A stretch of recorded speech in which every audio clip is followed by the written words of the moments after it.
Hello guys! Welcome back to my channel! Ito na naman si Inday Bibi. Magluluto tayo ngayon ng fried chicken.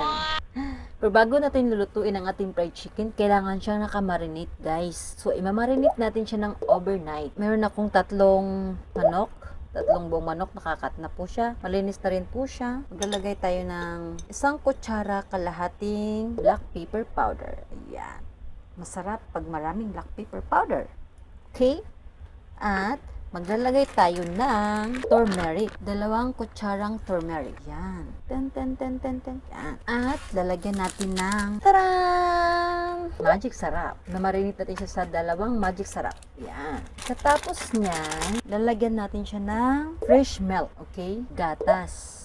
Hindi natin ubusin yung, kasi sa 3 manok, hindi natin kailangan ubusin yung 1 box ng gatas. Mga 3/4 lang ng karton. So ngayon, halu-haluin natin siya. Tapos hayaan natin siya na mag-absorb yung lasa, lahat ng lasa niya, para bukas atin siyang piprutuhin. Yan. Okay. Ayan. Oh, shoot. Umapaw-apaw siya guys. Lalagyan natin siya sa ref ngayon. Bukas natin siya lulutuin. See you tomorrow, my fried chicken. So ngayon, ipapry na natin siya. So magpapaintay ng kawali.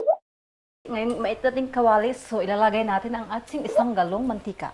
Okay, maglalagay tayo ng mantika. Ang ating sunflower oil. Kasi yun ang meron ako eh. Yan. Kailangan naka-deep fry po yung ating chicken para lalo siyang crispy. Okay, so antayin na lang natin mga dudong mga inday na mainit ang ating mantika. So ayan na ang ating chicken na nilagay natin sa ating ref kagabi na overnight. So ngayon, lulutuin na natin siya. I-deep fry natin ang ating chicken sa maraming mantika. Lubog na lubog. Okay, mga inday, mga dudong. So ngayon, lalagay natin siya sa ating breading mix. Siyempre, hindi mawawala yung ating crispy fry. Tadaan! Ang ating crispy fry.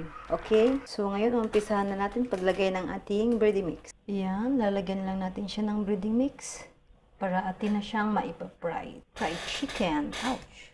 Ayan, paulit-ulit lang mga guys. Paulit-ulit lang. Lagyan natin bago natin siya ipa-fry. So, ayan guys. Nakagawa na tayo ng unang batch niya. Isasalang na natin.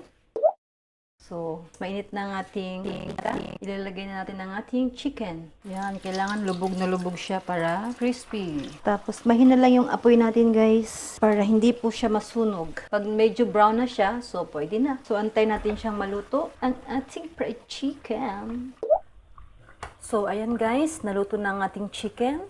Okay, patuyo natin siya dito sa ating plato na may tissue para hindi masyadong oily. Okay? Bango niya. Gusto ko na siyang tikman.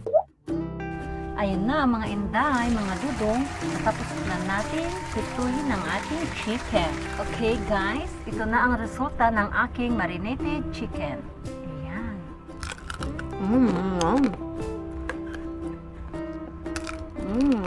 So don't forget, subscribe to my channel and like and share.